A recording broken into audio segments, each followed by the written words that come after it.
A wig-wearing bandit striking gyms all across metro Atlanta. Good evening, I'm Rick Fulbaum. And I'm Tracy Hutchins. Well, police say the suspect is a teenager stealing from people who leave their gym lockers unlocked. Well, this week he reportedly stole a truck, and tonight he's on the run. Haley Mason tracked down one of the victims in this CBS 46 crime alert.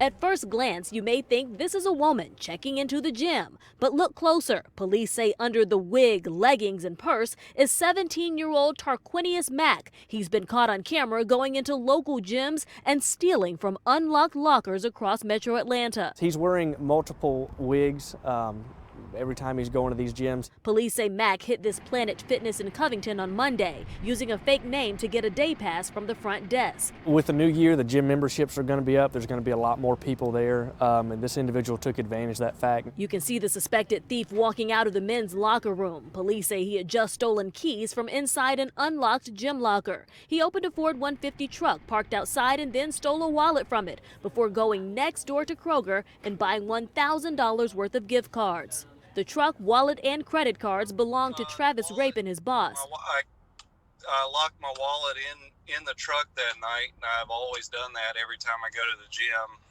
so that I'm not carrying anything important into the gym. But now I guess I have to invest into a locker, an actual lock for the locker. Police say Mack is wanted for stealing from gyms in Gwinnett, Forsyth, and Cobb counties and Holly Springs. You think you're safe, come to the gym, do a little workout, and you come out and your truck is gone. That's sad. I bring everything in with me, I lock it up, I make sure it's secure, and I pray that everybody does the same. Haley Mason, CBS 46 News. Developing tonight, an investigation underway after a body was found in the woods in northwest Atlanta. Police say they spotted a badly decomposed body behind a house near Whiting Street and Regina Drive. The Fulton County Medical Examiner will have to determine the cause of death. New tonight, one person is hurt after a house fire in northern Fulton County. Chopper 46 flew over the scene on Ranchette Road, that's near Milton. Investigators say the fire started in a detached garage. They didn't say the cause just yet. We're told one person was burned and had to be airlifted to Grady Hospital. I'm Alicia Roberts at the Live Desk. The House of Representatives wants Congress to be involved in decisions about military action against Iran.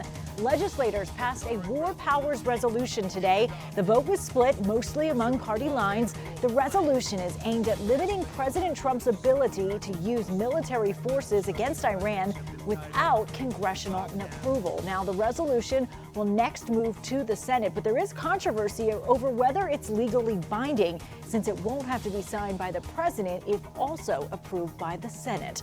At the Live Desk, Alicia Roberts, CBS 46 News. Thanks, Alicia. CBS 46 is everywhere. Tonight in Gwinnett County, police are trying to find out who shot and killed a retired deputy.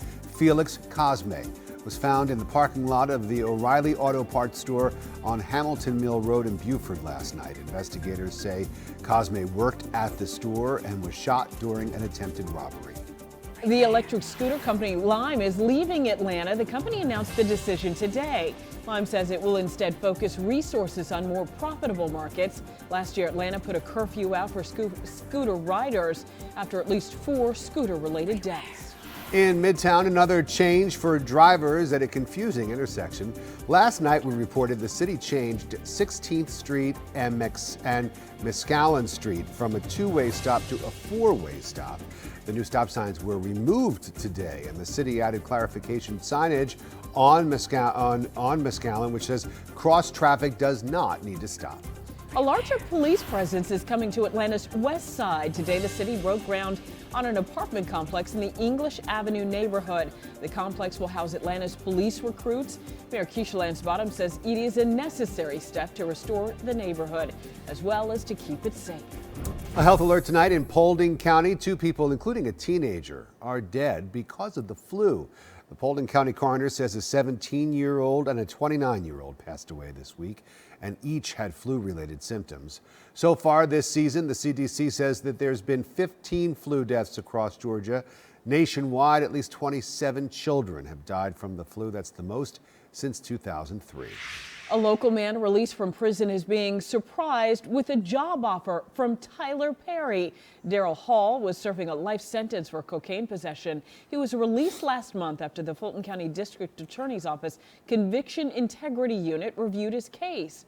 The group is in charge of looking into past convictions for innocence, wrongful conviction, and sentencing inequities. Hall is the first person released under the new program.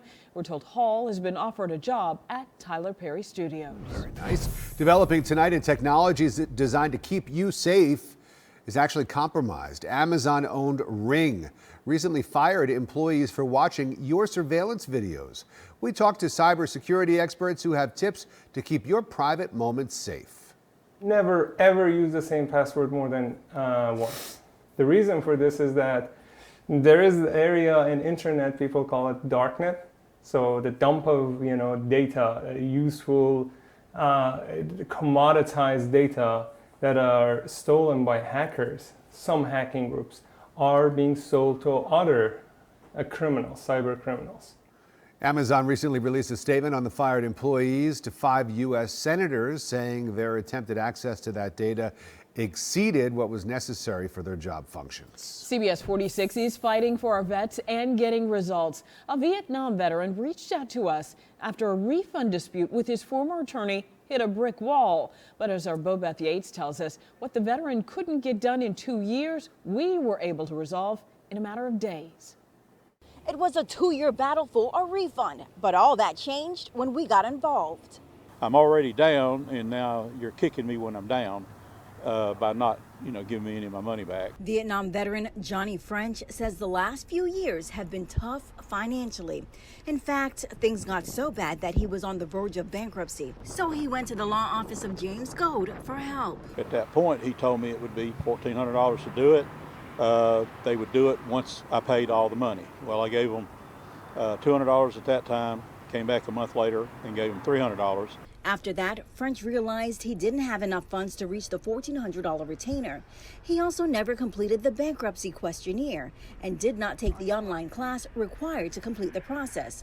So he asked the attorney for his money back. And he says, no, we don't give money back. So I said, okay. So, then I left the office, and like I said, I tried letters and emails to him, again, asking him, telling him my situation financially, tell him I really, could need the money back and all of that. French continued to make the request for the rest of 2018 and all of 2019. He eventually turned to CBS46, and we reached out to the attorney.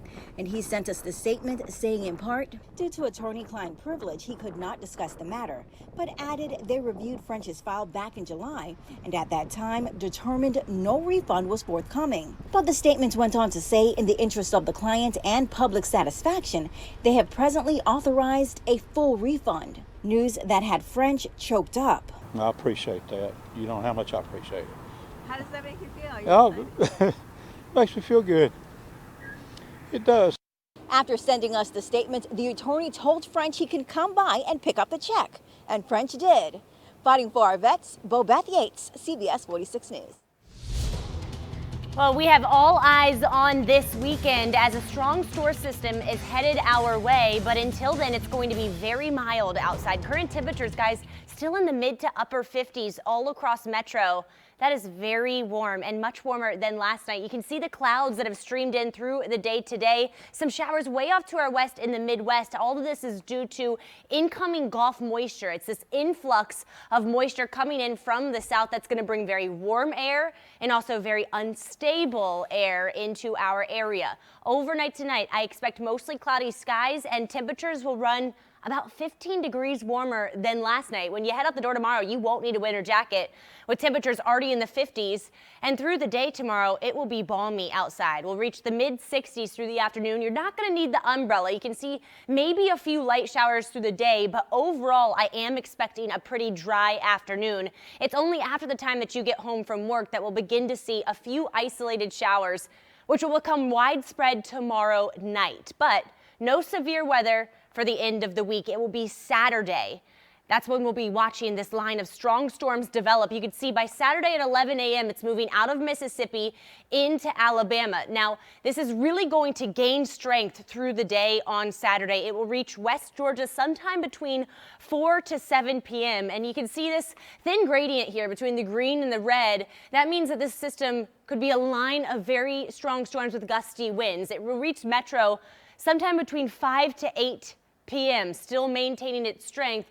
As it pushes into East Georgia, it will lose a little bit of its strength. So it should just be thunderstorms by the time it reaches Eatonton and Athens sometime around 10 to 11 p.m. So once again, the biggest risk will be from Atlanta off to the west, where stronger storms with damaging winds and possibly even some spin-up tornadoes are likely. Also very heavy rain. We could pick up an inch to an inch and a half of rain as this system moves through. And we're going to keep you updated. The good news that I have for you is we're going to have all hands on deck here. We have 3 meteorologists in-house on Saturday, so we will be bringing you cut-ins as necessary through the games on Saturday. You can also download the CBS46 News app. It will send you push notifications if there is severe storms moving into your area. Another piece of good news, Sunday we clear out, we get a good dose of sunshine, and it remains mild, but that will not last. Next week, very, very warm and also very wet. We're going to get into a tropical-like pattern. And over the next 7 days, guys, we could pick up anywhere from 5 to 7 inches of rain. So as we head into next week, flooding will become more and more likely. Again, we have not seen severe storms in quite a while. We had a very quiet fall and a very quiet December. So this is kind of the first time in a while that we've seen the threat for tornadoes. We will absolutely be keeping you updated, and we will have, again, everyone in-house to keep you aware through the day on Saturday. There are a lot of people in Atlanta who have moved to Atlanta recently over the last couple of years. They haven't lived through this kind of weather pattern before. Anything people should know about? Well, it's something that we deal with a lot here in the South. You just want to get into a low level of your house. If there's a tornado warning in your area, you'll get a notification on your phone, and stay away from windows and tune into CBS46, and we'll have everything you need to know keeping you safe. All right, Ella, thanks very much. And thank you for watching this web update. Of course, we will be back on tonight at 11 on CBS46. We'll see you then.